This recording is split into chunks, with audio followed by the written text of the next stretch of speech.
And then I turned on my phone. And honestly, I thought the thing was malfunctioning. Because it started vibrating even before the icons popped up. It was the Apple logo, and my phone was just like, like, what the hell? And then when I turned it on, it was just notifications everywhere. I was like, oh man, did Michael Jackson die again? What happened? What is going on? Because every app was going crazy. It was like iMessage, bling, bling, bling, bling, bling, bling, bling, WhatsApp, blah, blah, blah, blah, blah, blah, Twitter, blah, blah, blah, Instagram, blah, blah, blah. Even Uber Eats was like, yo, you got some hot shit coming in, man. And I went to my messages, and everyone I've ever known in my life had texted me. From kindergarten teachers onwards. Trevor, oh my God, are you okay? Trevor, where are you? What's happening? Did you see? Trevor, call me. Yo, don't call me. Call me, Trevor. What's happening? Trevor, did you see? And then one person was like, oh my God, did you see what Trump said? And I was like, what did Trump say? What did Trump say this time? Oh boy, let me check. What did Trump say? Me? Yeah, it hits different when you're in the crosshairs, I'm not gonna lie. It's pretty crazy. I hosted The Daily Show for 7 years, and for 7 years, we covered news and politics in America, right? Because that's what the show is. And in that time, Donald Trump was in the news and politics all the time, and so I assumed at some point maybe he would say something about me or come after me. He didn't, which I was happy about. I was like, great. You know, and then I left The Daily Show, and I relaxed like an idiot in a horror movie. And I went off and started hosting the Grammys, and I was like, this is delightful. It's a music show. So much more chill. Turns out the president watches the Grammys. Yeah, and he was not happy. Was not happy at all.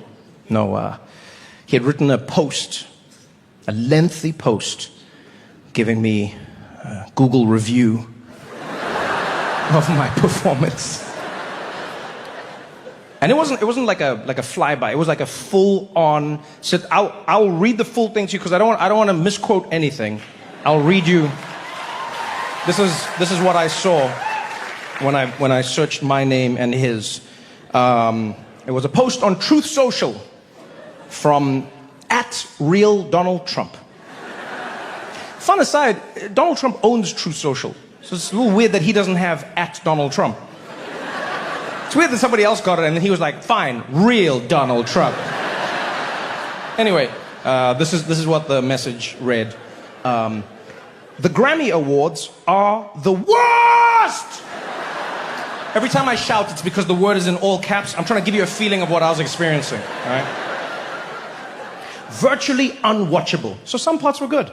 CBS is lucky not to have this garbage litter their airwaves any longer. The host, Trevor Noah, whoever he may be. That's a bit bitchy. Like, I know what he was trying to do, but I don't think he did it correctly. You can't say the host, Trevor Noah, whoever he may be. Because that is exactly who I may be. I understand he was trying to dismiss me, but you said my full name and my job title on the night. You can't be dismissive and be vague and specific at the same time. That's not how that works. Whoever he may be. I be nobody else.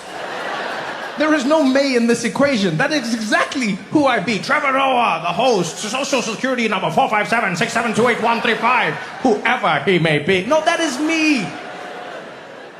It's weird. Like, you don't use that phrase when you know the person. Whoever he may. You use that phrase when a stranger has ridden through your town and deflowered your daughter. That's when you use the phrase, I'm gonna kill that man, whoever he may be. It's also funny to switch to feudal English in the middle of a message. Right? It's like, whoever he may be, fee, fi, fo, fum, I smell the blood of a South African. It's random. So he says, the host, Trevor Noah, whoever he may be, is almost as bad as Jimmy Kimmel. Yo, poor Jimmy. I like Jimmy Kimmel. All right, and now because of me, he's catching strays. Like, He was at home minding his own business. Doesn't even work on Sundays. All of a sudden his phone is like... I says, almost as bad as Jimmy Kimmel at the Low Ratings Academy Awards. Then he goes on. Noah said, incorrectly, about me, that Donald Trump and Bill Clinton spent time on Epstein Island. Wrong! Now, just so we're on the same page, I did not say Donald Trump and Bill Clinton spent time on Epstein Island. I did not say that. I made a joke at the Grammys. Right? One of many random jokes that I made. This one came after Billie Eilish had just won Song of the Year. Right? And I said, congratulations, Billie Eilish, Song of the Year. That is an award that every artist wants, almost as much as Donald Trump wants Greenland. Because now that Jeffrey Epstein is gone, he needs a new island where he can go hang out with Bill Clinton. Okay? That's what I said. That's what I said. I did not say he was on the island. I said that he would like his own island. Clearly a joke as well, because he wouldn't go with Bill Clinton, right? And Greenland is a terrible substitute for Epstein Island. Completely different climate, completely different vibe, all right? So he says, and Bill Clinton spent time on Epstein Island. Wrong! I can't speak for Bill.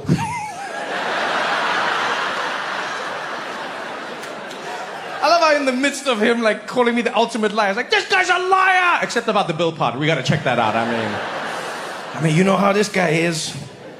But I have never been to Epstein Island, nor anywhere close. That's unnecessary. The proximity to Epstein Island is not what people are litigating. Right? It's your proximity to the man who owned Epstein Island. It's not the land that's an issue. You know, it's not like, where were you in the Caribbean? Epstein Island? No, Jamaica. Busted! No. Nor anywhere close. And until tonight's false and defamatory statement, have never been accused of being there. Really? I was the first. Before me, no one had ever mentioned Donald Trump and Jeffrey Epstein. I was the first. I am the reason his name is mentioned 5,000 times in those files. I set those dominoes into place, and I tipped them over. Yeah, not even by the fake news media.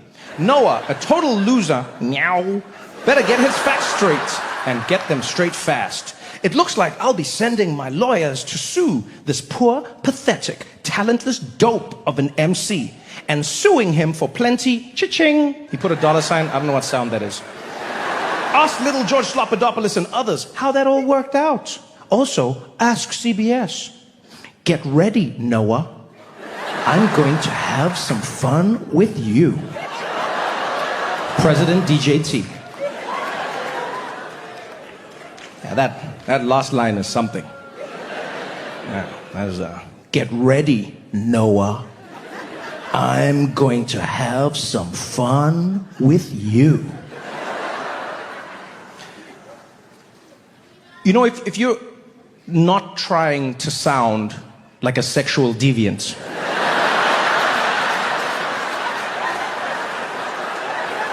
this is not the line I would recommend. Yeah, I'm gonna have some fun with you, is what someone says right after they've strapped on the head dildo.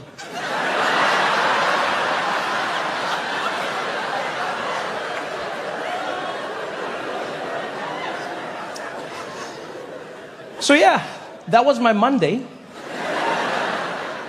And I'll be honest, I wasn't too worried. You know, Donald Trump watches TV regularly, gets angry about what he sees, posts about it, and oftentimes he moves on. I thought something else would come along, right? Because in many ways he's like a squirrel that watches TV. Yeah, he'll be fully... Yeah, same size hands. So I was like, it'll move, it'll change. And it did. The next day, the big topic in the White House was the government shutdown. Right? There's a looming government shutdown. Because you know America's government is always on the edge of shutting down. I mean, at this point, I think you guys should switch to a family plan, right? Well, month-to-month thing is not working out. But they were interviewing the president about this. This is a serious topic.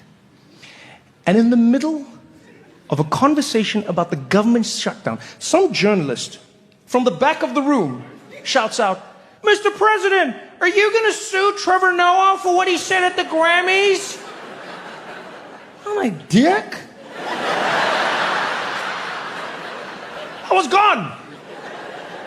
Yeah, I always wondered what happened to that kid who was like, "Oh, teacher, you forgot to give us the homework."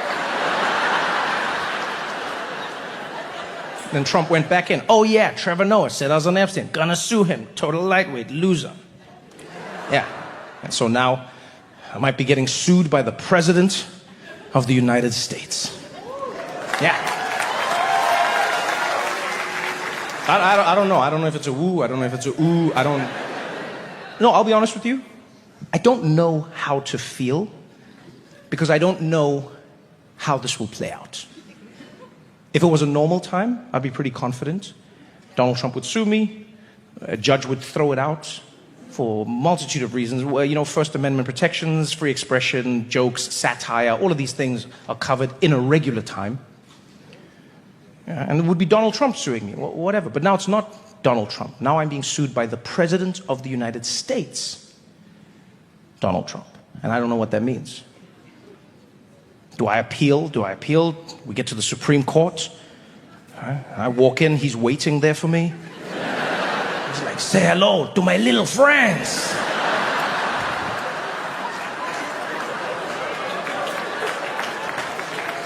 I don't know. Nobody knows. Yeah, with him, there is no knowing. You know? Just ask Nicolas Maduro, former president of Venezuela and current inmate of New York City. Yeah, he was president of Venezuela. And then all of a sudden, he wasn't. The story is even crazier.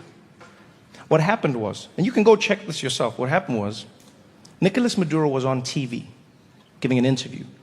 And then he joked about how people are threatening him, alluding to Donald Trump. And he was like, "Man, I'll be fine, we'll be good." And then he played a song, "No war, just peace." And then he started mocking Trump by doing Donald Trump's dance move. Like the move, singular. Right? Yeah, he did the move. So he came on and then he did the... You know the move, the double jerk off.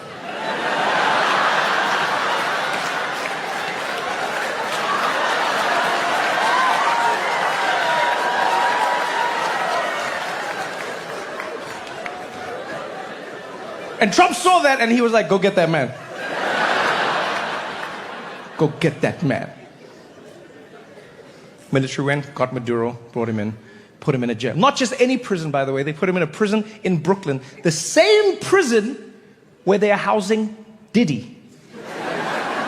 Imagine that. I thought I had problems. Nicolas Maduro, he's having, whew. Imagine the irony of his situation. He was witnessing America rolling out the most brutal deportation campaign ever. And in the midst of that, you're the one immigrant they import.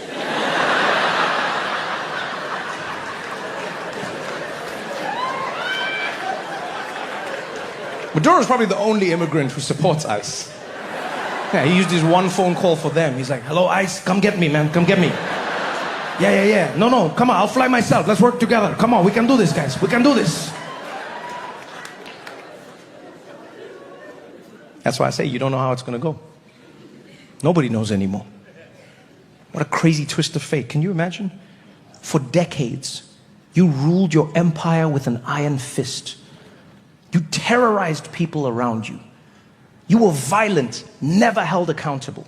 And now they've taken away all your oil and you're in the same prison as Nicolas Maduro.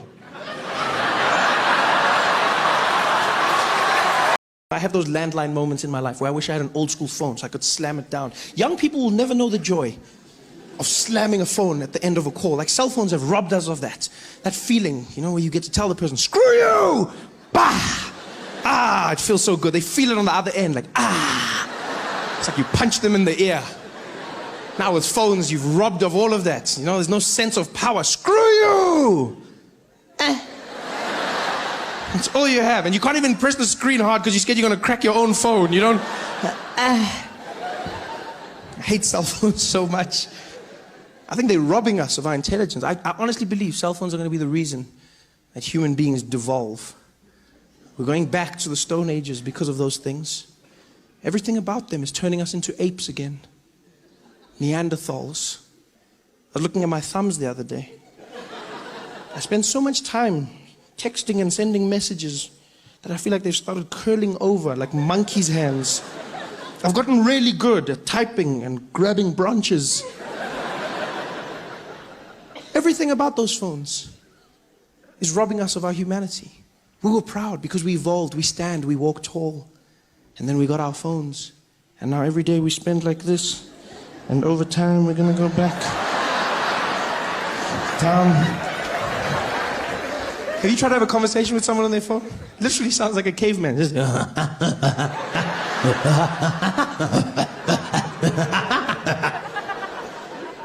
we've lost it. We don't know how to communicate anymore. Now we use those emojis for everything. Emoji, emoji, emoji, emoji. No one even uses words. Send a paragraph to your friend. Had a great day, did this. It was so funny. They reply. And did you hear? She died. Ooh. That's it? No words? Emojis are basically the cave drawings of 2015. Yeah, we judge cavemen. We think they were primitive because we couldn't find any words in their pictures. Someone's going to think the same thing of us. The way we look at cavemen and go, oh, look at them, they couldn't write. Oh, the caveman, he was so simple. Oh, and he was hunting and he had a family. Oh, simple. Someone's going to see our messages in 1,000 years. Be like, oh, look at that. Oh, the people of 2015, simple. Oh, yeah, look at that. Oh, they laughed and they cried. Oh. Sometimes they laughed until they cried. Yeah. Some of them were blind in one eye, yeah. But that didn't stop them from having fun. Aww. And there were monkeys that didn't talk. Aww. Monkeys that didn't listen. Aww. And they were always dancing in red dresses. Aww. 2015, a simple time. We don't communicate anymore. Got our emojis. Phones are making us dumb. I fear most for women, you know, the most intelligent of our species. Yeah. And I fear for you. I fear, ladies. I fear for what the selfie has done to you.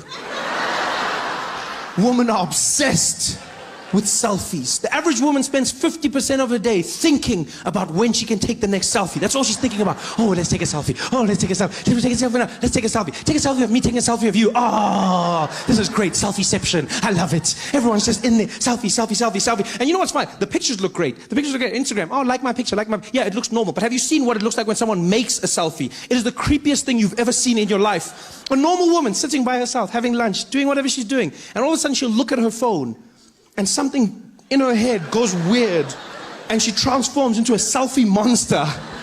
She literally just be there looking at her phone, going through stuff, and all of a sudden she's like...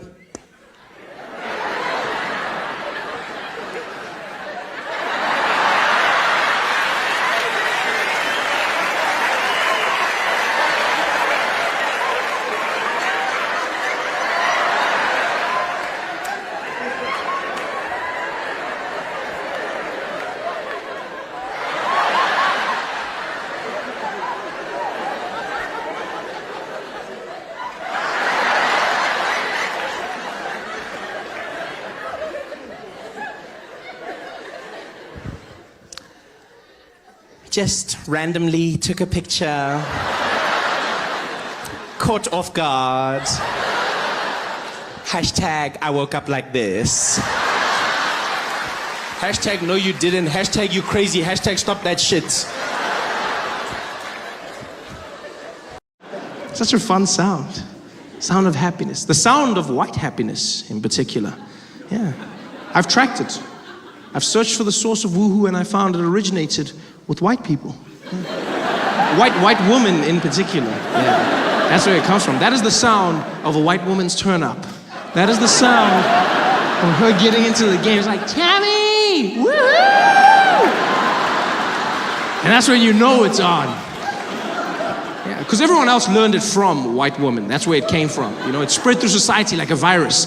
It's not the natural sound anybody else makes. White people make that sound instinctively, but everyone else has learned it. Like, white men were the first ones to learn it because for them it's sort of like a mating call. They know what it means. They have to reciprocate, like, woo, whoa. But everyone else had to learn it. It's a natural sound for them, but for nobody else. Like, black people woohoo, but it's not the natural sound black people make for fun. You know, black people can woohoo, black people often do woohoo, but it's not instinctively a black sound of happiness. And I think it's because black people are uncomfortable with the woohoo. Deep down inside, there's a certain moment in woohoo when every black person stops enjoying it. There's just a moment when, and maybe this is just my personal experiences, but I feel it sounds eerily similar to a police siren. There's just a moment where it stops being fun.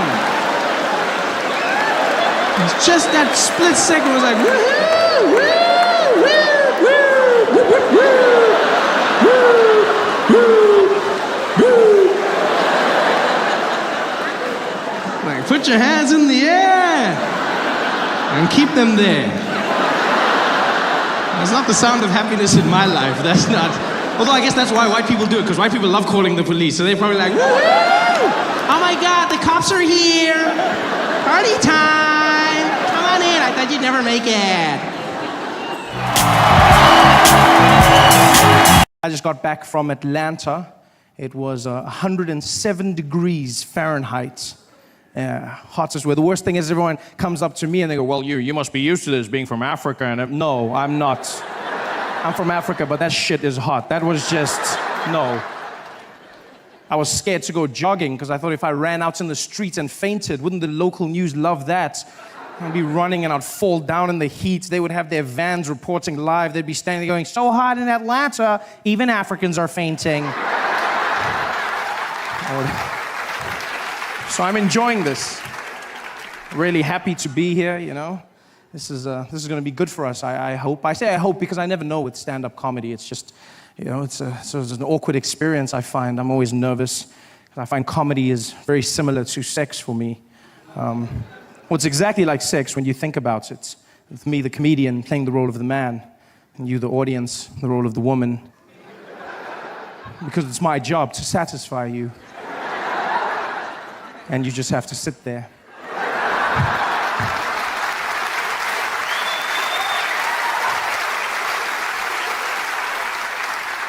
And then, just like sex, my success or failure will somehow be determined by how much noise you make during my performance. Which makes it a one-sided affair, I feel, you know? Yeah, I mean, maybe you're the quiet type. I hope we have magic tonight. I hope we create something wonderful. I mean, for many of us, it's our first time together, and that means it might be awkward. I understand this. And if that's the case, I want you to know that I'll look into your eyes, I'll see that I'm freaking you out, and I'll stop. I'll stop, and I'll flip you back over, and we'll go back to the simple stuff. Okay?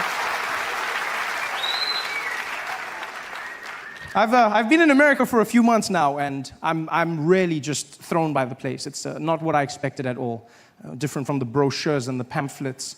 There's many assumptions I had about America before I came here, and I've come to learn that those were wrong. For one, I just assumed people spoke English here. It's far from it. It's not, you know what, it's not so much the language, so much as the pronunciation of words that throws me off. It's just what Americans have done with the language. You guys have just, wow, you've done something. You've put 22s on the English language. It's got rims that says, pimp my language. That's what you've gone with, you know? I don't understand. I was chatting to this woman downtown the other day. She came up to me and she wanted me to see something. I don't know what, though. She was like, oh my God, look over there. I said, look over what? She's like, over there. Look at that her. And I said, her? She's like, no, her. There's two of them? I understand nothing, even the small words, just the pronunciation, you know, small things that get you by. For instance, I pronounce the opposites of uncle as aunt. I say my aunt. Out here, you say my ant, which to me is an insect, which made me look like an ass when my friend told me his aunt died. And I was like, so what? There's tons of those out there. It's madness. Everything out here is different. Do you know how hard it is to learn when you come out here? You have to change everything. There's the measurement system, which is just, America, you guys have your own thing, the imperial system, you know? On my side of the world, we use the metric system, and by my side, I mean the rest of the world, you know? We have the metric system, which is, amongst other things, very efficient. It's a very simple process, you know? Everything goes into each other, and out here you have imperial, which is fine. I won't judge you. If you want to be imaginary, that's up to you. But I just feel like there's some consistency that's needed. Small things, like for instance, when we abbreviate our small measurement, milligrams, we use mg, milligrams, mg, milligrams. And you guys have ounces, which you then abbreviate oz. There's no z in the word ounces. I don't know. That's pale in comparison to what you've done with pounds. That for me. Please explain to me how the abbreviation for pounds became LBS. LB pounds. I look like the idiot walking into the store going, could I please have the 2 labs bag of sugar? Guy was like, you mean pounds? I said, I don't see the P, no, I don't. I said, well, it means pounds. It's not LBS. A lot of bullshit, that's what it stands for. The city of angels. I love every moment, man. I'm enjoying myself. I just got back from vacation, so I'm having a great time. You know when you got that vacation swag? You know when you still got that thing? You know, you still feel loose, you feel relaxed. I went to Bali on vacation, yeah, out in Indonesia. Yeah, if you've never been, make a plan and get out there. It's an amazing place. I went out with some of my friends, learned a few things about myself as a person. Most important thing I learned is somebody needs to invent a TripAdvisor specifically for black people, right? No, because just generally I find that what white people want to do on vacation is what black people are trying to escape. And not in a bad way, it's just like we want different things out of life, you know? Like my white friends are always inviting me camping, for instance, always. Like with enthusiasm, we're like, Trevor, you wanna go camping, dude? I'm like, why? Why? It's like, dude, what do you mean why? It's amazing, you're kidding me? It's like no water, no electricity, you know? It's just like us in the great outdoors, you gotta like take a dump in the hole in the floor or something, dude? I'm like, yeah, that was my life. That was me growing up. You know how hard I worked to never go camping again?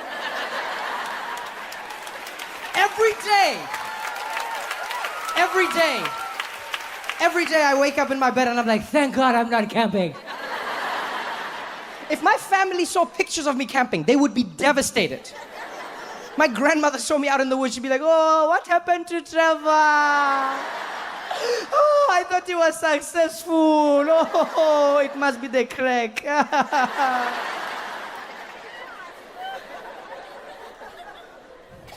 want to go camping. So I went with my friends to Bali. They planned the trip.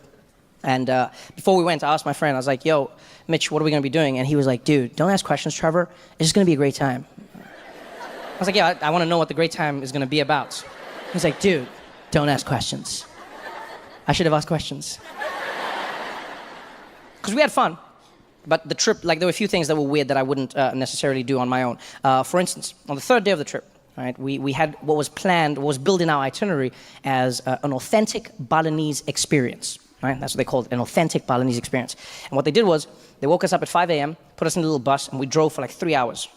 And when we got there, get out of the bus, we're like in the middle of it, it's like a remote village, and the little tour guide, really happy, way too happy for that time, and he's just like, welcome everybody, are you ready for a good time? And I'm like, yay.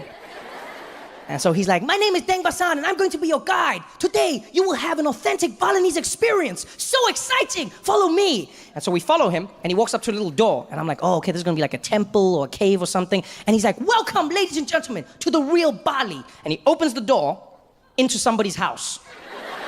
This is not a museum house, this is just a house. Like someone lives there every single day. He opens the door, and he's like, this is the home of someone in Bali. He eats here. He sleeps here. I'm like, does he know we're here? Because like we didn't knock. Nobody answered the door. For all I know, we're breaking and entering right now. We're in some weird Balinese gang. I don't know how this works. And as I'm about to ask the question, he turns and he's like, over here you can see the owner of the house. He's in the corner. And we turn and there's a man the whole time. He was just sitting there, frozen stiff. And now I'm like, is this guy part of this? I don't know if we should be doing this or should not be doing this. And Deng Basan turns to him and starts speaking to him in Balinese. He's like, Tengrawada Sangaraka. He's like, okay, you can touch anything. And so I'm like, oh no, I don't think we should. Before I can even finish, the people in our tour group were like, yeah, Touch it all. Oh my God, touch it all. Oh my God, does he sleep here? Oh wow, is this where he eats? Oh my God, I could never do this. Oh my God. Excuse me, thank you so much for having us. Oh my God, I appreciate my life so much more right now. Thank you so much. This is horrible. Can we take a selfie? Thank you. Are you on Instagram? I'll just put hashtag the man. Thank you. Oh my God. So I'm really awkward right now, right? Because this is like something culturally I'm not supposed to be doing. Right? As an African person, I should not be in somebody's house rummaging through their life. So I'm standing in the corner, really uncomfortable. And the owner of the house, he's really accommodating, he's friendly. You know, he's like, yes, thank you, enjoy, thank you. And then he turns and he looks at me. And this was one of the most magical moments, right? Because he was smiling at everyone else, and his face completely changed when he turned. He was a little hospitable. He's like, yes, thank you.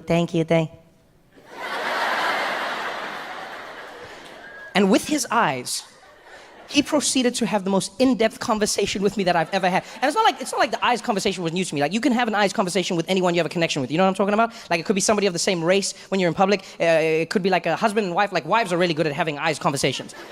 They'll shit on you hard. Like, you'll be in public together, and then you'll say something off. You'll be like, oh, if only she did that. And she'll be like, oh, hell no, I cannot believe you said all of that. But it's just eyes. I cannot believe you said all of that. Wait until the next, oh, you want to air our dirty laundry out in public? Oh, you're going to see how this is going to end up. Oh, you say this and enjoy this moment right now, because you know it's over. And you're like, yeah, I shouldn't have done that. All with eyes, right? That's what he did to me. Because one minute he's smiling at everybody, and then he turns and he looks at me, and just with his eyes, he was like, what are you doing here? And so with my eyes, I was like, hey, man, I'm sorry, I didn't know this was your house. They said it was an authentic experience, that's why I came. He's like, yeah, authentic for white people.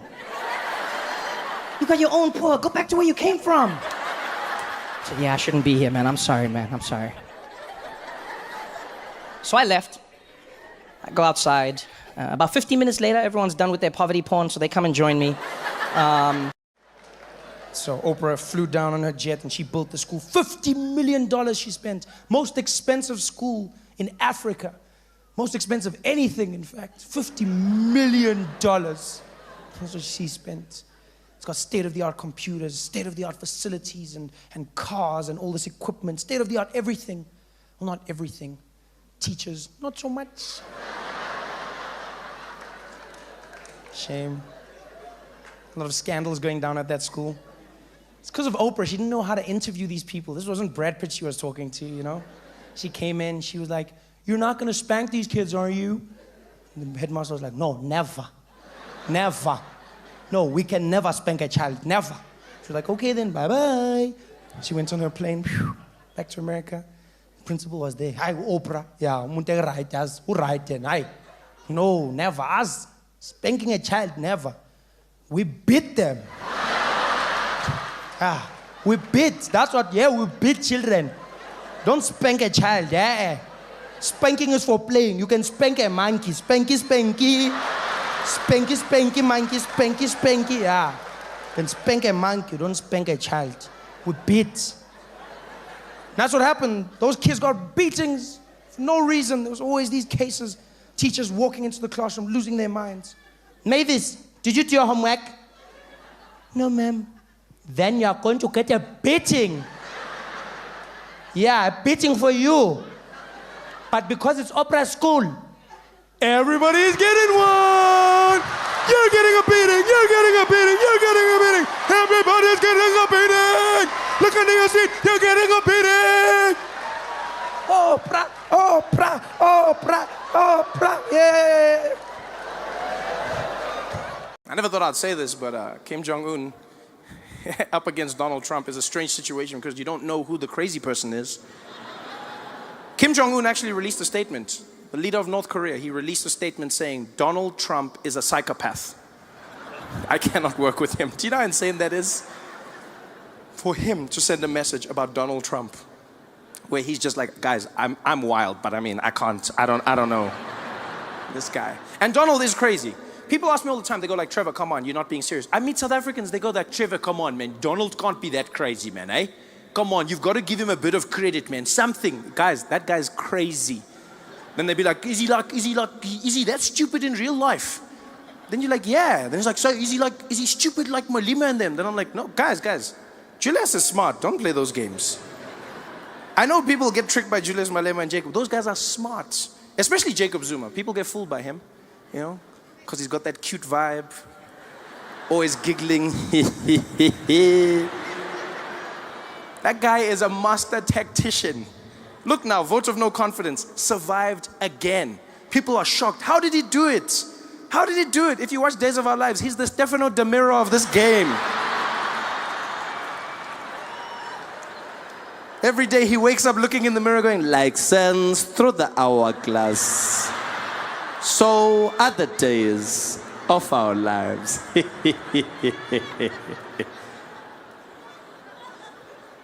And a lot of people make that mistake. I've realized a lot of people make that mistake. You think our politicians are stupid. Maybe it's because of how they speak. Maybe it's because of how they sound. You know, Jacob Zuma's smart. Jacob Zuma was the head of intelligence for the ANC during the struggle. Jacob Zuma started the chess team on Robben Island. A lot of people don't know that. He started the chess team. Yeah, that's why he's so good with moving the cabinet around. He's busy, yeah, Praveen like that because he's a horse. Check.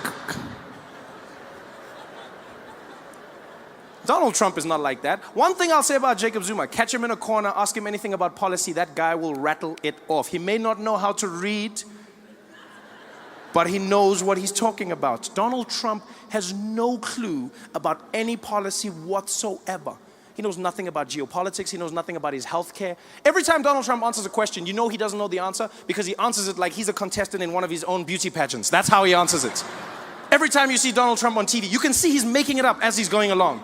They'll be like, Mr. President, can you tell us about your healthcare rollout and how pre-existing conditions are going to be covered? I know.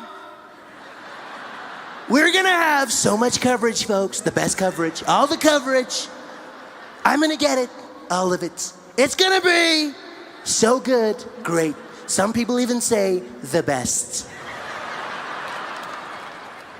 But how is it going to work? It's going to work. It's just going to work, folks. It's going to work. It's going to be done. I'm going to do it. It's going to be done. And the people in South Africa and Iraq and the countries and health and insurance, and we're going to do all the things healthy with the money and also thank you.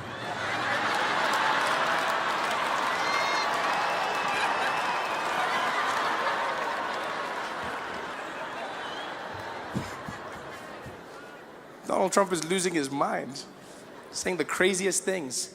We're going to build a wall, and Mexico's going to pay for it. I love how Mexico's like, we ain't paying for shit, man.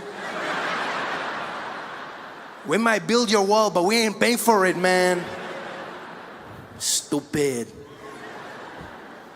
Donald Trump's just doing his own thing. Everything seems to be going wrong for him. Now he's getting ready to start a war, launch a nuclear weapon. North Korea, they will know. Fire and fury. Fury and fire. Fast and furious. Tokyo Drift. Like no one's ever seen. This guy's gonna blow up the world, people.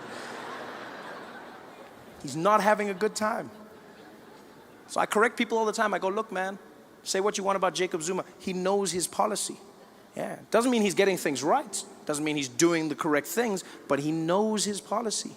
You can't say they're the same, you know? And say what you want about Jacob Zuma, but he knows how to handle his ladies. Yeah, he doesn't have any problems there. Donald Trump, walking around in public, his wife smacking his hand away. Pa! In public. Do you know how embarrassing that was? Donald Trump was there trying to hold Melania's hand. She just slapped it away. He tried to grab it and she, pa! And then the second time, tried to grab it and she just did like a little thing. And everyone was like, are they okay? Are they fighting? I was like, yeah, of course they're fighting. They're having a horrible time. Completely horrible time. And you don't even need to see the video of the hands to know that they're having a bad time. I've had a theory for a long time that Donald Trump and his wife are not in a happy relationship. And I don't want to start any rumors, but I've noticed this. You know, I've noticed it in their speeches. Every time Donald Trump or Melania speak, it seems like they're throwing shade at each other. They're giving a speech, but they're actually talking trash about the spouse. Every time, all you have to do is listen to the subtext of what they're saying. For instance, Melania Trump came out. She made a speech about her platform as First Lady. In America, every First Lady gets to choose what their dream job is going to be, what they're going to be doing to help the country. Michelle Obama says she's going to help kids get healthy meals and workouts. Melania Trump came out, and what did she choose? She came out, no one forced her, and she was like, as First Lady, I believe we need to fight against the cyberbullying. All of the people on the Twitter who are saying the bad things, we need to stop them. We need to make sure that they cannot carry on what they're doing. I was like, do you know your husband, lady? And now I realize she was doing it on purpose. They were having a fight. Yeah. She probably got home that night, dropped her keys on the table. Donald Trump was sitting in the living room, turned on the lights. Hi, Melania. I saw what you said about me on the news. It was very not nice. Oh, hello, Donald. I didn't see you sitting over there. I thought you were watching the cartoons. You know I was watching the news, Melania. I watch all the news. Fake news. So what are you going to do about it, Donald? You want a war? You've got a war. I'm gonna get you, Melania. You're gonna pay. Do your worst, Donald. Oh, it's on. I'm the best at worst. The next day he came out, gave a speech. What did he say? We've got to get rid of all these immigrants, folks. All these immigrants need to leave this country. Your move, Melania. She went to a women's conference. We need to stop sexual assault. The men who are grabbing the ladies without their permission. We need to. I was like, yo, you guys need to sort your shit out at home, man. White people love being flabbergasted. Come on. You know exactly what I'm talking about. You ever seen when a white person's having like a bad day, something's gone wrong, and they always do that thing with their face, they just get flabbergasted, it's like, oh.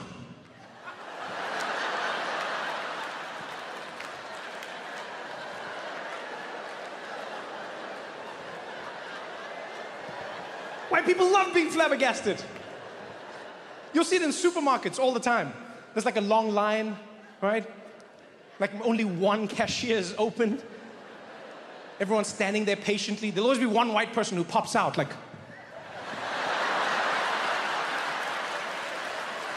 why don't they open the other? Are you serious? Why don't they?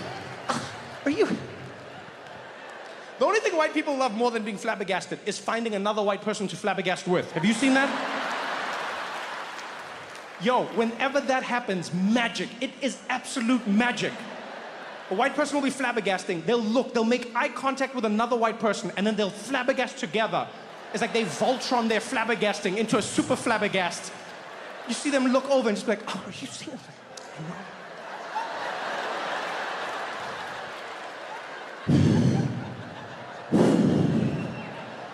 And that's one of the keys to flabbergasting I've learned. You have to exhale. You have to let it all out. Life is so hard that the air has to leave your body. You can no longer even breathe.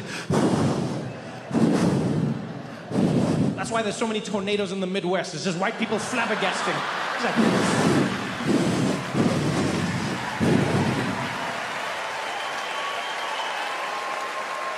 We don't celebrate our heroes enough in this country. So many of our heroes, we chastise them. We bring them down. It's jealousy, it's hatred. Umona. Heroes that we don't acknowledge. Greats. After Nelson Mandela, we always go, nobody else can live up to that. Yeah, but there's small levels of greatness. You don't even have to look far. For instance, our great sign language interpreter. Tamsanga. Yankees. The man who made it all happen. Huh? He was there at Nelson Mandela's memorial service. A service that the whole world was watching. And because of that, the service was translated to everyone all over the world. Translated into all languages, including sign language. And so Yankees was there translating for those who didn't understand. Unfortunately, he also didn't understand sign language, which is a small problem. A problem that he didn't let stop him, people. Where others see obstacles, he saw an opportunity. People go, he's a con man. He's a bloody, how could he do something so deceitful? Yeah, you gotta go, how could he do something so deceitful?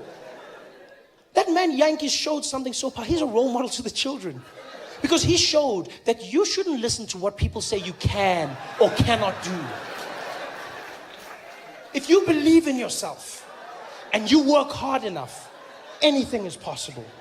People told him his whole life, they're like, Yankees, you can't do sign language. He was like, we'll see about that. Bitches. And he did it. He did sign language for the most powerful people in the world. Every single one of them, Yankees was on that stage doing it and doing it well. Nobody even suspected him. Nobody. People were just like, he's doing his thing. People ask questions, where did he come from? Did he sneak? He didn't sneak in. He'd been the official sign language interpreter for the government for the last 5 years. Yeah, official for the last 5 years. And apparently before this, people have complained, but obviously the complaints fell on deaf ears, so nothing was done about it. And so he just carried on. And now he was here, the biggest event of his life, signing for the world. Signing, just making it up in the zone. Nobody suspected. I suspected though. I did. No, I did. Let me tell you why. No. Let me tell you why. Not because I know sign language, but because I know my president. And if there's one thing that's specific, is when Jacob Zuma reads a speech, right? Jacob Zuma reads a speech. He's a very deliberate man. He's very calm. He's very measured. Takes his time. The rhythm is the most important thing. And Yankees didn't match his rhythm. I knew there was something wrong. You remember this. Zuma was there reading Mandela's Wikipedia page, right? And while he was reading, Yankees was doing totally different, like the rhythm was wrong. Zuma was there like, and thereafter, Nelson Mandela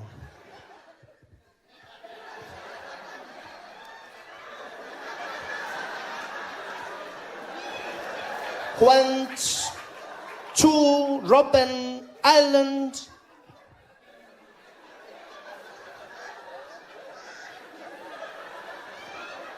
for his imprisonment.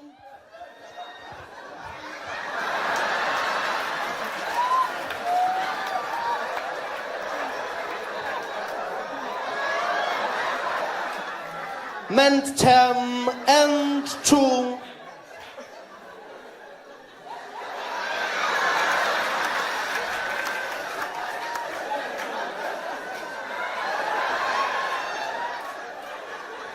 filed for the rhythm didn't match, right? Zuma was on page 1, that guy was on like page 17 or something. It didn't match up at all. It's almost like Zuma was translating sign language for us. That's how slow it looked.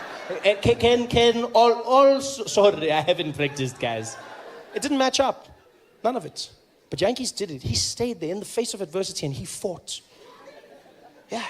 He did sign language for everyone. We've got to ask ourselves questions as well as South Africans. We don't ask enough questions. For instance, did nobody think to ask him how he could speak every single language in the world? Every leader came from countries everywhere. They spoke in their language. Yankees translated for everyone.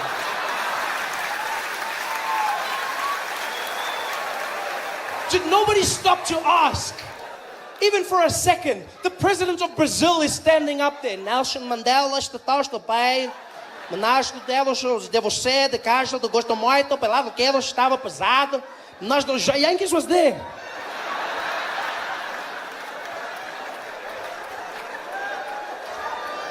Did no one say, hey Yankees, you can speak Portuguese? I'm in the zone, Baba, I'm in the zone. I'm in the zone. Did nobody think to ask?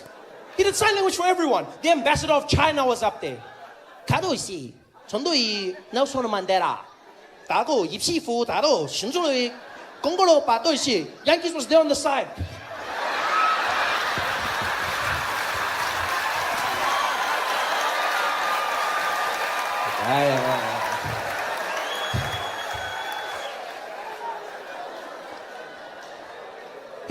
up. He made everything up. And he did a great job at it. He did a great job. But then, like a true South African, he just took it too far. Enough wasn't enough. That's our problem in South Africa. That's all it is. We don't know when to stop. We take it too far. The same thing happens with tenders, all of these things. Guys are stealing houses and everything. I go, guys, I understand you want to steal. I understand that. I understand. But if you get a tender to build 10 houses, steal one, build 9. At least 9 people have houses. Don't steal all the houses. Somebody's going to notice. And then you can't steal more houses. But no, we want it all in South Africa. We take it one step too far. That's what Yankees did. He had done it for everyone. He'd done a great job. The best fake sign language the world had ever seen. He had gotten away with it too, until Barack Obama came up to speak. This was a speech that was going to be performed by the most powerful man in the free world. 90 million people watching that speech. This, my friends, is the point where you pack up your little bag of tricks and you call it a day. Not Yankees. If I was Yankees, that's where I would have called it quits. I say, hey, Yankees, next one. Who is it? Barack Obama. The whole world is watching this one. I know. Sorry, guys. Sorry. Hey, my fingers are crimping. I've lost my voice. Sorry. Oh, no, not Yankees. They're like, Barack. He's like, I'm there. And he was. Doing sign language for Barack Obama. And they found out that while he was doing the sign language, he kept on using the same signs over and over again, right? The few real signs that he actually knew. And apparently all he knew was 4 things that he kept on doing repeatedly. And those things, they asked afterwards, real sign language interpreters, they found that he was doing this, right? Which means greetings, yeah? Greetings, he kept on doing that. Another one he loved doing was circle, yeah? Circle. One of his favorites was smoking, yeah? And every now and again he'd go, get a little blah, blah. That's all he did, over and over again. Can you imagine that? Nelson Mandela's memorial, Barack Obama pouring his heart out. There he is, Barack Hussein Obama. And Yankees.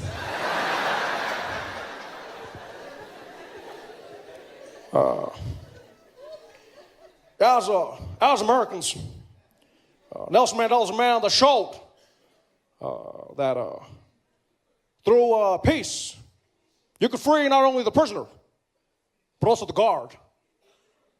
Nelson Mandela's a man, he's beyond a man, he's a legacy. A legacy I could never aspire to be, but we could all look towards. And for me, Nelson Mandela showed that sometimes in life, you gotta go the hard way. You gotta say the things that matter. And always remember to do what counts.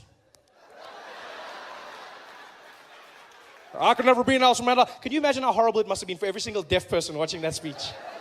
Imagine what it must have been like as a deaf person watching that at home, sitting there. That must have been the craziest thing they've ever seen in their lives. Deaf people just watching going, hello? Hello?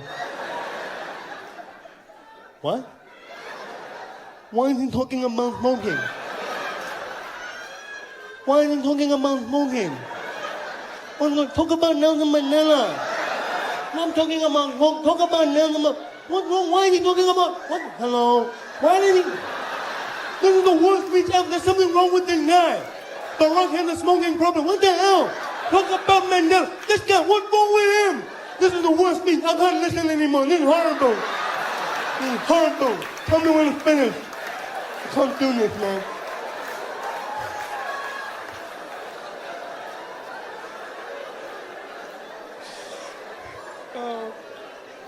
That speech must have been ridiculous. By the way, that's only the second time I've ever told a joke about deaf people, ever. Only the second time. Told one joke when I was starting out in comedy and then I stopped because I believed you shouldn't make jokes about disabled people. It's the wrong thing to do. It's wrong, you know. And I never did it again until one day my life changed. I got asked to do a show in Sun City. I was asked to do a show. Sasol was organizing a going away party for the South African Paralympic team when they were going out to London. And so they invited me. They said, Trevor, we'd like you to come and do a show to perform for Ama Kroko Kroko. We'd like... Oh, you forgot. You forgot that that's the name we gave our Paralympic team. Not a nickname. That was our official name. We had Ama Pogo Pogo, Bafana Bafana, and Ama Kroko Kroko. We called our Paralympic athletes Ama Kroko Kroko, which means the broken things. A bunch of crocs. That is the worst thing you can call a disabled person ever. Ama Kroko Kroko. That is what we call. You got Ama Kroko. That's probably what Reva said to Oscar that night. That's the only thing I can think of. Don't you call Ama Kroko Kroko? Ah! Ama. So anyway, I was doing a show for Ama Kroko Kroko, right? And because I'm there, I did no jokes about disabled people or anything that could be seen as offensive. I did nothing like that. And after the show, I was meeting some of the guys. Everything went well. And one of the athletes came up to me, and I'll never forget this till the day I die. He came up to me, and he was partially deaf. And he introduced himself, and he was a fan, a great fan. And he was like, hey, Trevor, hey, man, how are you? I said, hey, how you doing, buddy? How are you? Good to meet you. Good. He said, yeah, man, great to meet you. Great to meet you. I'm a big fan. I said, oh, thank you. Thank you very much. Thank you. He said, yeah, dude, I love your stuff. You know what? You have subtitles because, you know, sometimes I don't get it because I'm partially deaf. I was like, oh, I didn't even notice. Yeah, it's cool. Yeah, I didn't even know. I just thought you had an accent. That's cool, man. That's nice to meet you. He said, yeah, that's cool, man. I didn't have a question if you don't mind. I said, yeah, go ahead. He said, how come you never tell jokes about deaf people? So I'm sorry, what? I don't tell jokes about deaf people. He said, yeah, how come you never tell jokes about deaf people? I said, what do you mean? He said, well, you tell jokes about everyone. Tall people, short people, black, white, everyone. But I've never heard you tell a joke about deaf people. Why?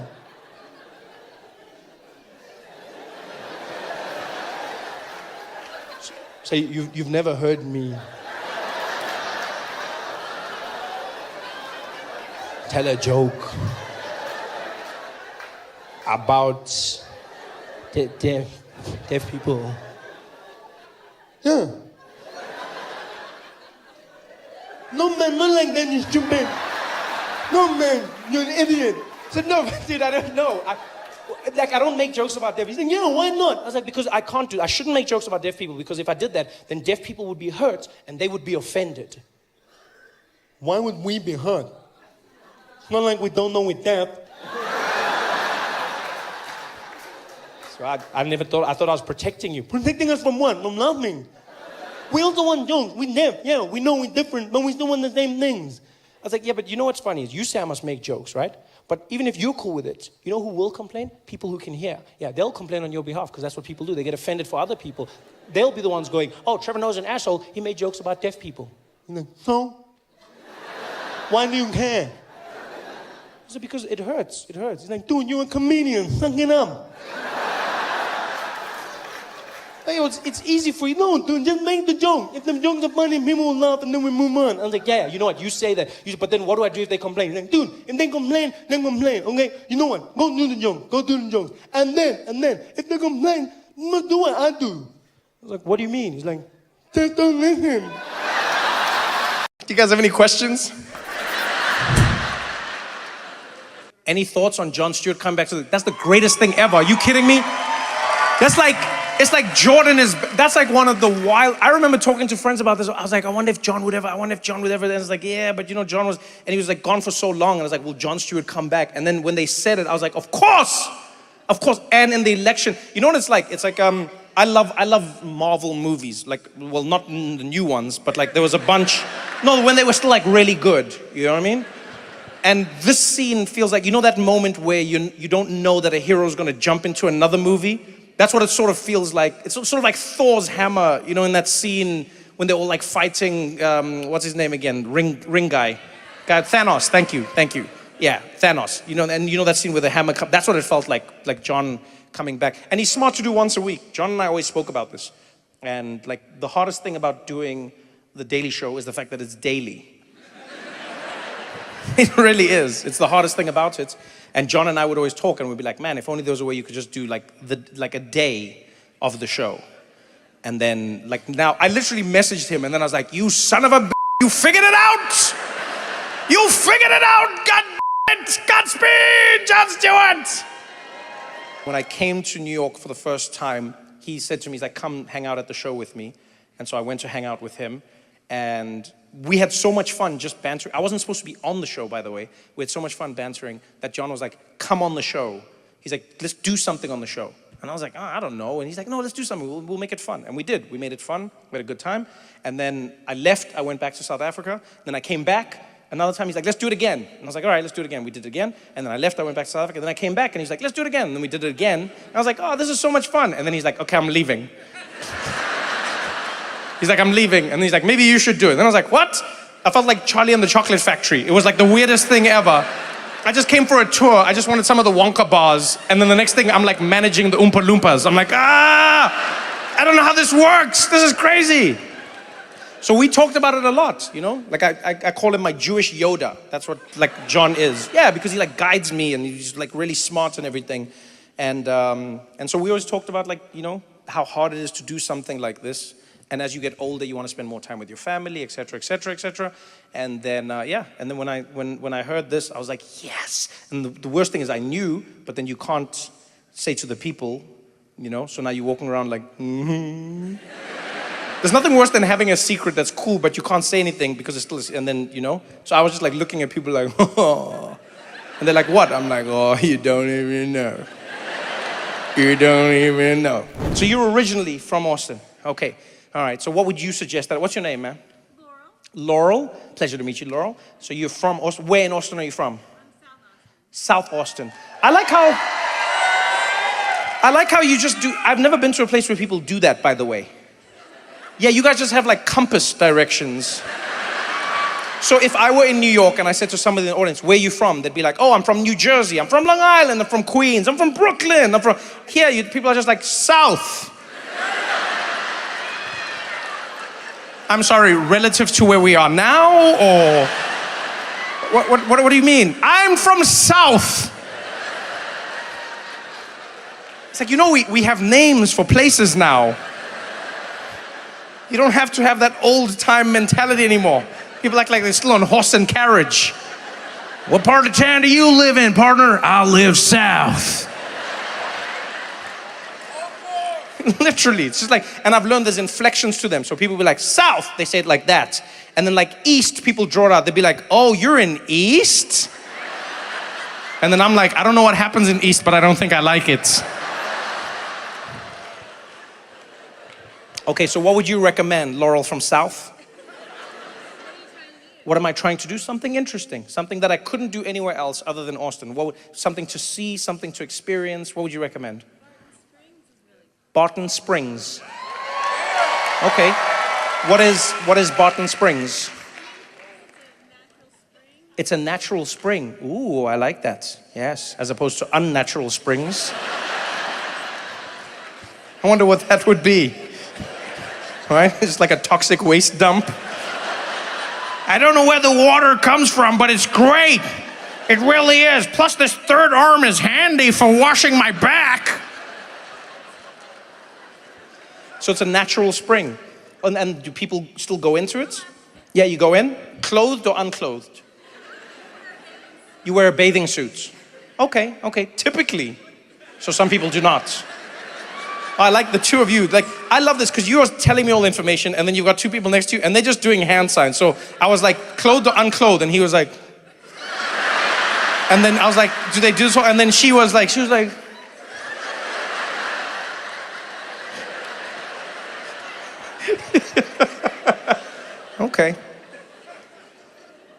Okay, so it depends on, all right. Does it depend on the day? Are there like more nude people on certain days, or it just depends on me? Like me as Trevor, like if I'm there, then it changes? Oh, just as a person. Oh, I thought you were like, Trevor, you have the power. Oh, that would have been exciting. I would have been there tomorrow like, hey, take that off. Laurel says so.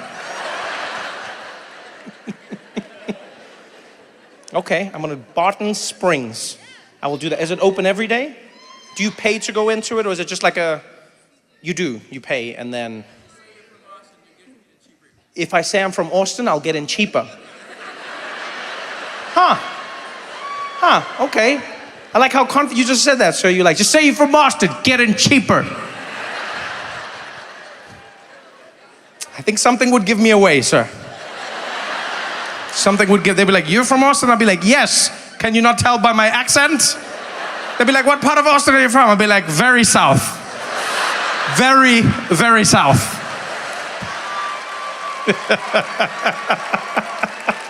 Oh, that's fun. I like that suggestion, Laurel. All right. So you're originally from here. Who's this gentleman next to you? This is my boyfriend, Benjamin. This is your boyfriend, Benjamin. Hey, how you doing, boyfriend, Benjamin? You doing good? Yeah. How long have you two been together? About 9 years. Ooh, I like that. You still got like that cozy thing. You've got your bodies mirroring each other. You both got your legs at the same angle, smiling, having fun. Oh, this is good. This is good. Where are you from originally, Benjamin? Kingsville, Texas. Kingsville, Texas. Oh, you got a fan. One fan. Why did you want to live in Austin, Texas? What was it about Austin, Texas that Kingsville didn't give you? Every thing.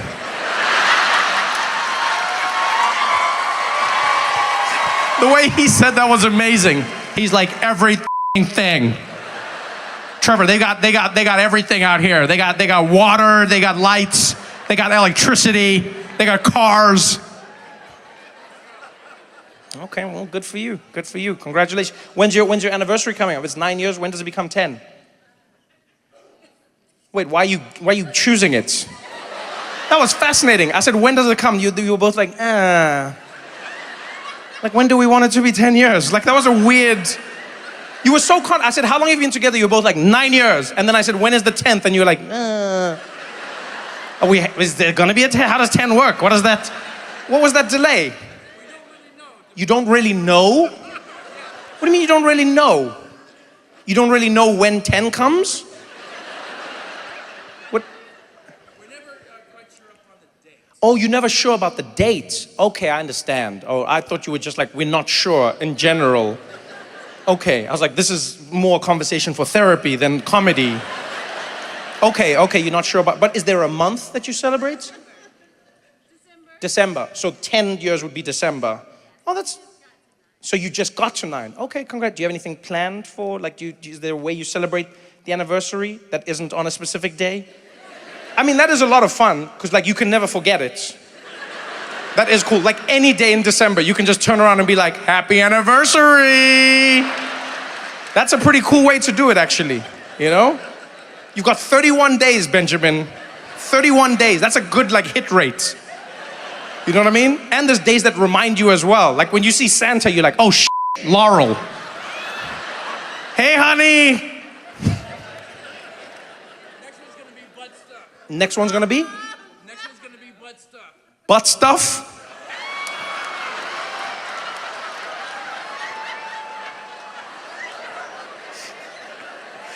Oh, man. I love how you said that with the biggest grin on your face. You're like, the next one's gonna be butt stuff.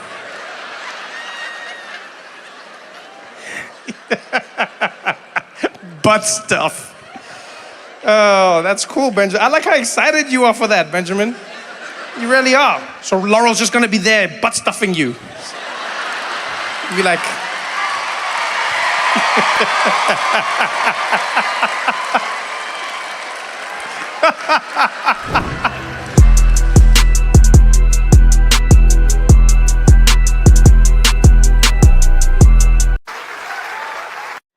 But the pilots are calm, they cool, you know, you get into the air, they start making useless announcements that you don't even care about, you know, just to give you that feeling that he knows what he's doing. You get up there, as the seatbelt lights go, boom.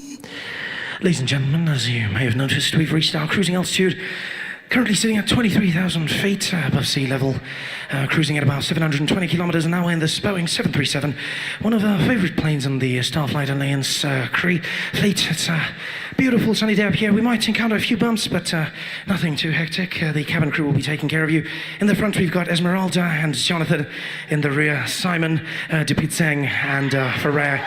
I'll be taking care of you. And if you need anything, don't hesitate to call. I'll let you know once we've begun our descent. Until then, please enjoy your flight. Thank you. Dun dun. You're like, oh yeah, pilot. Yo, my guy, pilot. It's cool. It's cool. I just don't like the fact that they never let you know when something's gone wrong. It freaks me out because they trained to keep you calm no matter what's going on.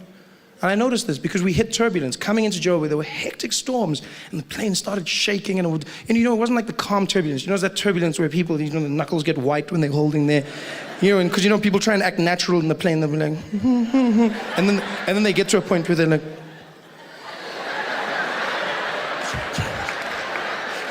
When that point comes, and everyone is panicking, except the air hostesses. They're amazing. I love how they do it, Like you'll hit the turbulence, be like, things are falling, the bags are hitting the sides of the compartments, people are panicking, and except they just move through naturally. It's freaky. It's almost like the lower half is not connected to the upper body, because they'll just carry on. They'll be like, yes, you guys.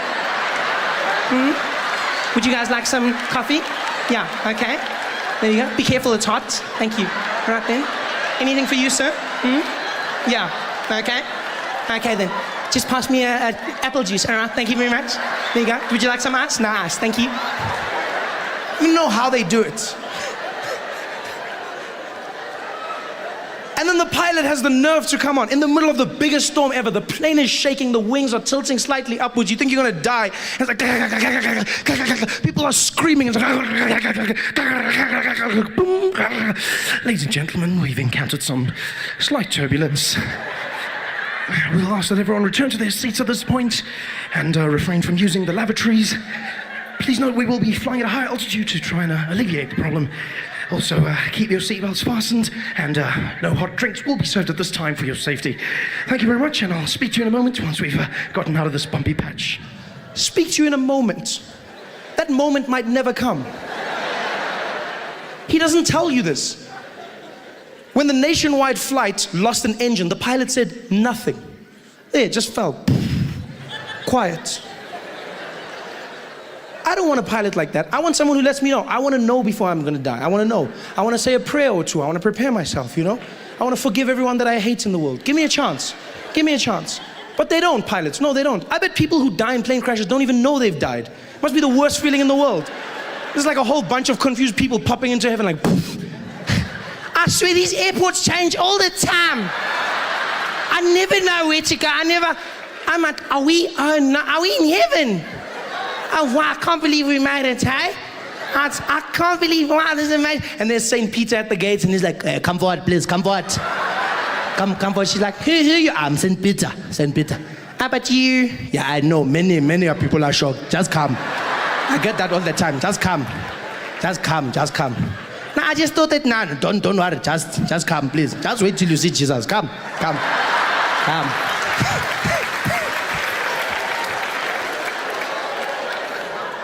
I don't want that. I want someone to let me know when I'm gonna die. Like taxi drivers. There's no person who dies in a taxi not knowing that they've died.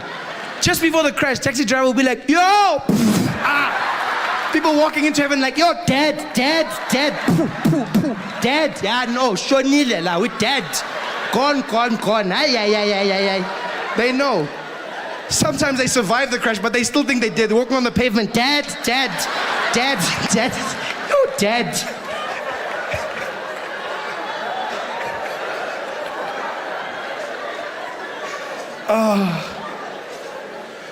But luckily we did land safely in Johannesburg. We landed safely and everyone clapped when the plane landed. Yay! Clapped and walked into the airport terminal building. And that's the point when you realize you're back in South Africa. When you're flying, it's international. And then when you land at any of our airports, and if you listen carefully, you realize that you're back. Like South Africa, once again, the world went there. Then we were like, no, going. Yeah, we'll find just that side. Because all over the world, they conform to a norm, and that is in airports, women make announcements. It's always a woman, always. And she's always calm. always monotone. Always come up with that system. She sits in a room quietly. They bring her the pages one by one. You can be in Heathrow, for instance. You'll hear that woman come on the system. Doom, doom. Attention all passengers. Please note this is an airport announcement. No passengers are permitted to leave any items unattended, as this may be seen as a security risk. Any unattended luggage will be removed by security and destroyed. Thank you. Dun, dun. Everywhere in the world, even if you go to like non-English speaking countries, they still conform to that norm. You know, you go to places like China where you wouldn't expect it, you know?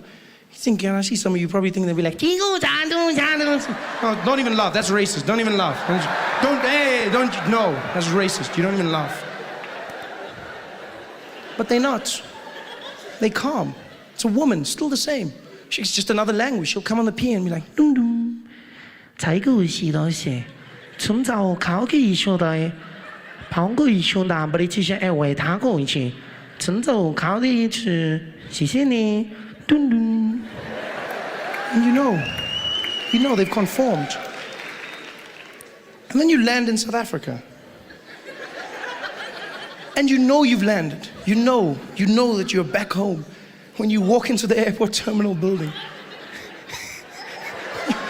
you walk in, and I don't even know if they audition the people who do it. No.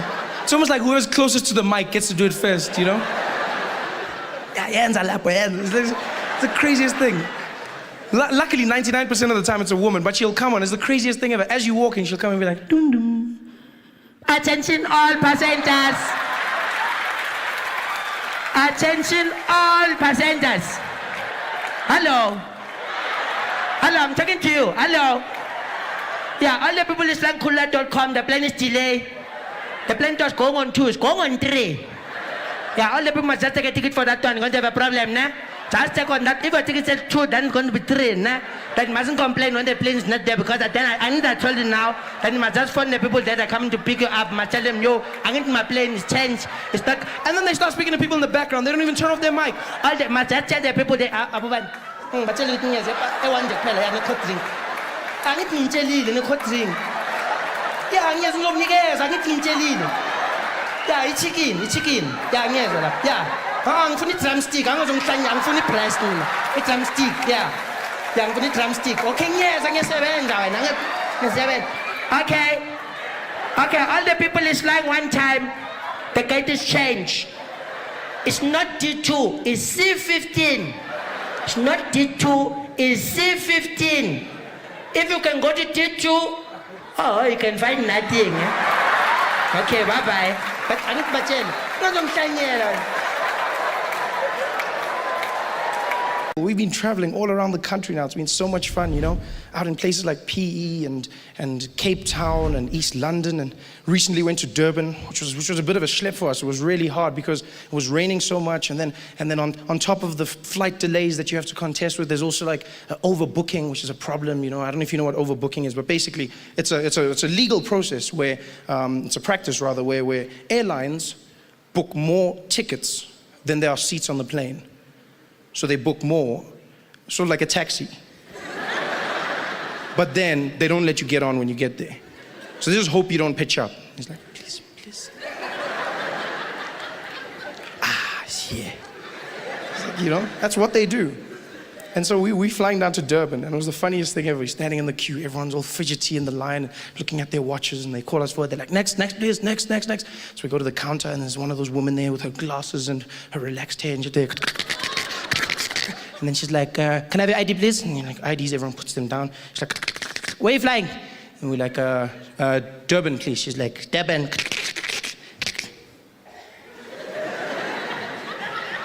Durban. Yes. Mm-hmm. Are you flying now?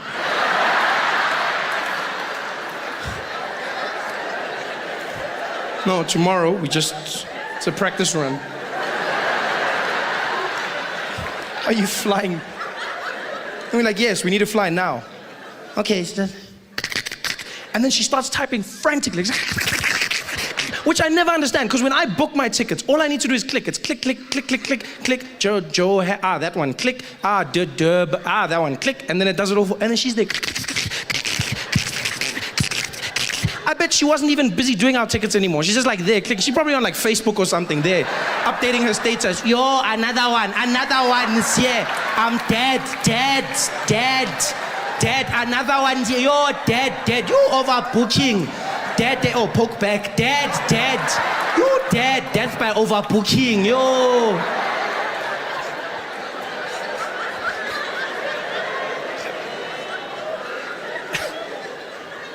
Because of their faux pas, the airline is as kind as to upgrade us on the next flight to business class. They say, we're sorry about what happened. Here you go, business class. Oh, I love business class, you know.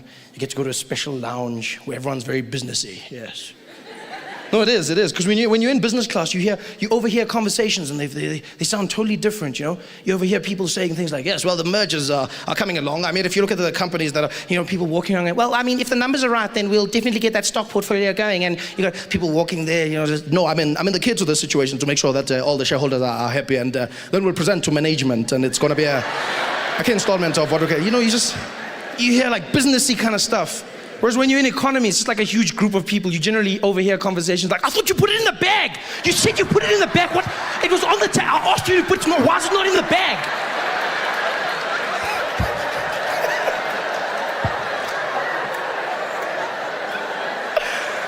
Oh, wow.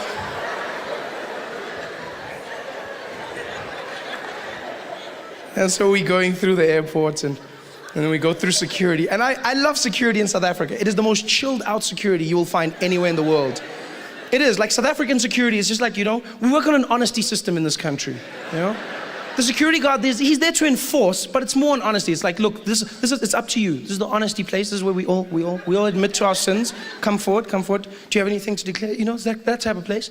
Overseas, when you come through customs, it's the craziest thing ever. You got to take off everything. You got to take off your shoes, and you take off your belt, and you can't wear a jacket or a hoodie or a cap or anything. You got to take off your rings and nothing, not even coins in your pocket. Even you got like a big filling, then you're in trouble. Then they, you know, and they'll be like, then you're like, but it's my teeth. And they're like, well, you're gonna have to do something. You're gonna, you know. And then like colored people are like, excuse me, yeah.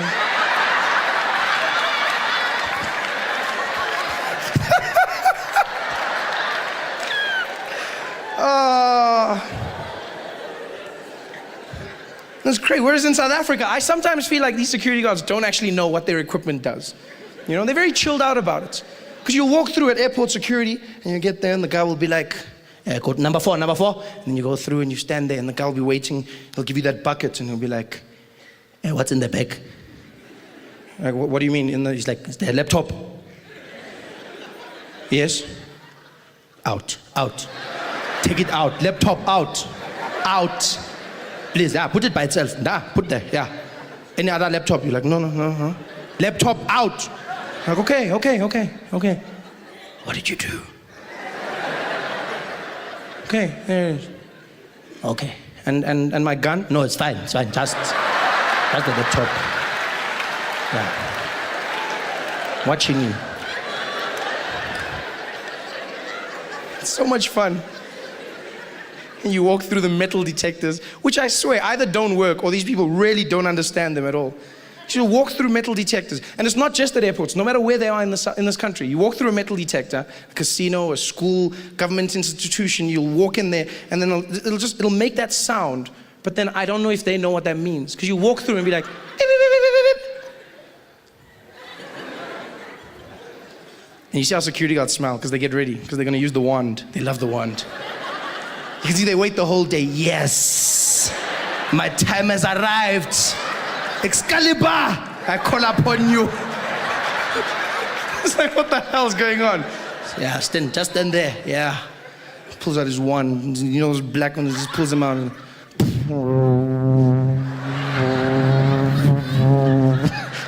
okay, it's not. I'm sorry. I'm just. doesn't really do that. It would be cool if it did though. Although it would be weird. You know, for like some guy from the township to have a lightsaber.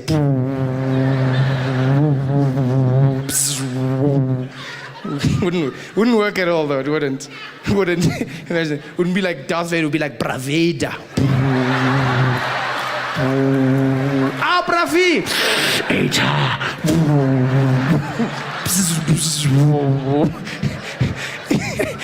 It would have been the worst Star Wars ever if it was in South Africa, wouldn't it? Like the critical point, the moment that made the movie would never happen if it was in a township in South Africa. Because which guy from the township would claim a child after that many years? Guy would be like, look. Yes, what is it? No, look there. It's your father.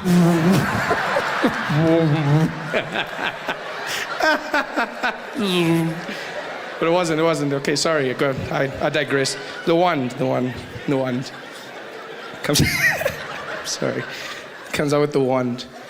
And they always do that thing, they go around. And we don't know what it's supposed to do or not,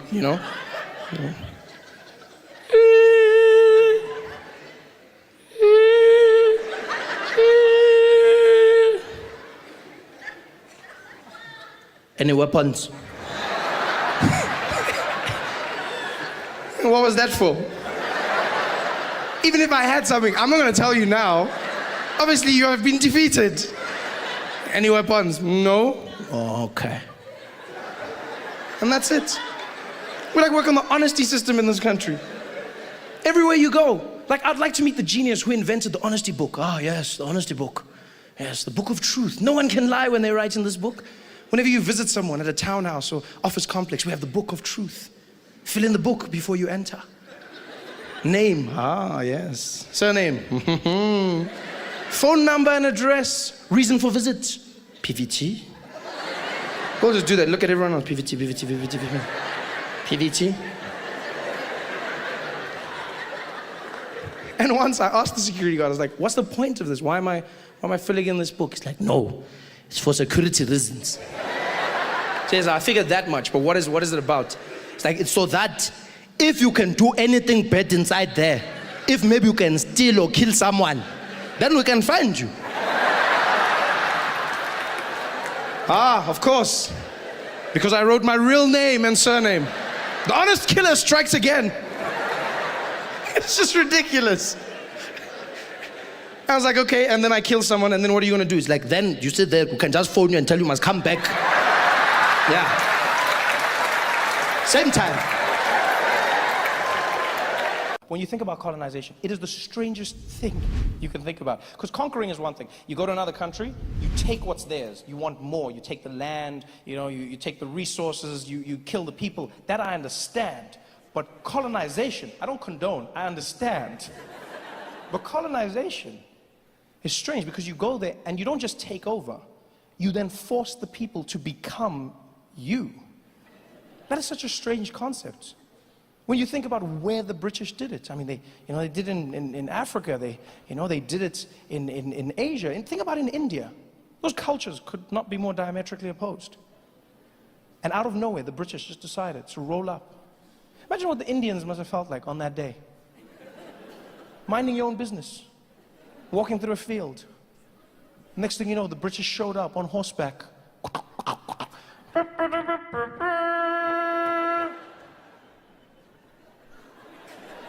Hear ye, hear ye.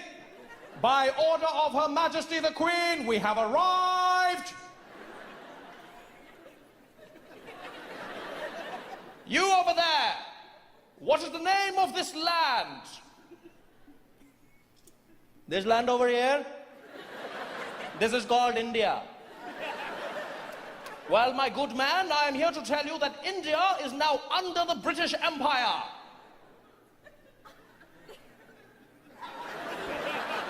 And I'm glad that I can tell you that India is exactly where it was yesterday.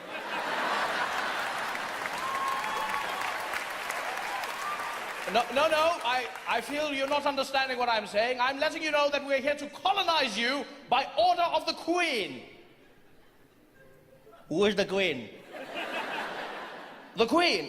The Queen of England, the ruler of Great Britain. She who was ordained by God. Which God? God. The one true God. There are many gods, my friend. What is the name of your God? There is only one God, and his name is God, and you too shall worship him. You want me to worship a God, but you don't want to tell me his name? What are you talking about? There are many gods, okay? There is Shiva, there is Lakshmi, there is Hare Krishna, there are many gods. What is the name of your God? His name is God. You don't know the name of your God? It's just God. Is it like mommy or daddy? You want me to worship your God, but you don't want me to tell me his name, huh? How am I going to pray to him? What do I do? Every morning I go to wake up and I pray like, oh dear God, I was hoping that maybe God you could help me. No, sorry, not you, other God. No, other God. No, not wrong God. No, God, I was trying to talk to other. No, you're right. I should have asked for her first name. No, God. No, other God, please. No, God behind that God. No, not you today, God. Other God. You're right. He told me he would know I was talking to, and I don't. No, other God, please. That God on that. No, that God. You. Then I wonder why my prayers are not getting answered, huh?